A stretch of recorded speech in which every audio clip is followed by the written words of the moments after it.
రానున్న రోజుల్లో ఇంజనీరింగ్ పూర్తి చేసిన వారికి శుభవార్త.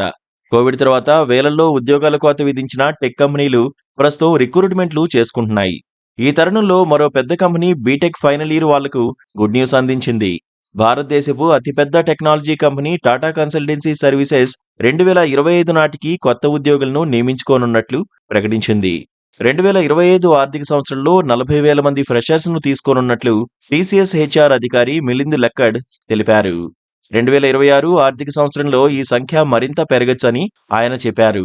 అంతేకాకుండా artificial intelligence and generative AI వంటి లేటెస్ట్ అడ్వాన్స్ టెక్నాలజీతో పనిచేయడానికి ట్రైనింగ్ ఇవ్వాలని కూడా యోచిస్తోంది.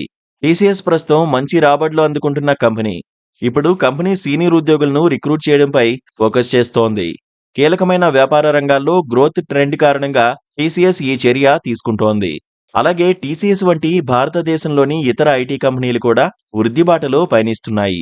ఇంకా 1 సంవత్సరానికి పైగా నిలిచిపోయిన ఆన్ క్యాంపస్ ఇంటర్వ్యూల ద్వారా విద్యార్థులను నియమించుకునే ప్రక్రియను తిరిగి ప్రారంభించాయి. దీనికోసం టీసీఎస్ ఫైనల్ ఇయర్ విద్యార్థులను కెరీర్ రెడీ చేసుకునేందుకు ట్రైనింగ్ కూడా అందించాలని ప్లాన్ చేస్తుంది. టీసీఎస్ టెక్నాలజీ వెండర్స్ తో కలిసి పనిచేస్తుంది. విద్యార్థులు ఫైనల్ సెమిస్టర్లో ఉన్నప్పుడు ప్రత్యేక ట్రైనింగ్ అందించడానికి technology experts and educational institute సహకారంతో ఒక కార్యక్రమాన్ని అభివృద్ధి చేస్తోంది. దీని ద్వారా విద్యార్థులు త్వరగా ఉద్యోగావకాశాలు పొందొచ్చు. ప్రస్తుతం టీసీఎస్ కంపెనీ 5-డే వర్క్ పాలసీపై పనిచేస్తోంది. అటెండెన్స్ పాలసీ ఆధారంగా ఆఫీస్కు వచ్చే వాళ్లకి ప్రమోషన్స్, ఇంక్రిమెంట్లు లెక్కిస్తారని చెబుతున్నారు. ఆఫీస్ కల్చర్ బలోపేతం చేసేందుకు ప్రతి ఒక్కరూ సహకారంతో పనిచేసేలా ప్రోత్సహించడానికి టీసీఎస్ ఈ చర్య తీసుకుంటున్నట్లు తెలిపింది. 19 సంవత్సరాల్లో మొదటిసారిగా టీసీఎస్ 2024 ఆర్థిక సంవత్సరంలో 19,249 మంది ఉద్యోగులను తగ్గించింది.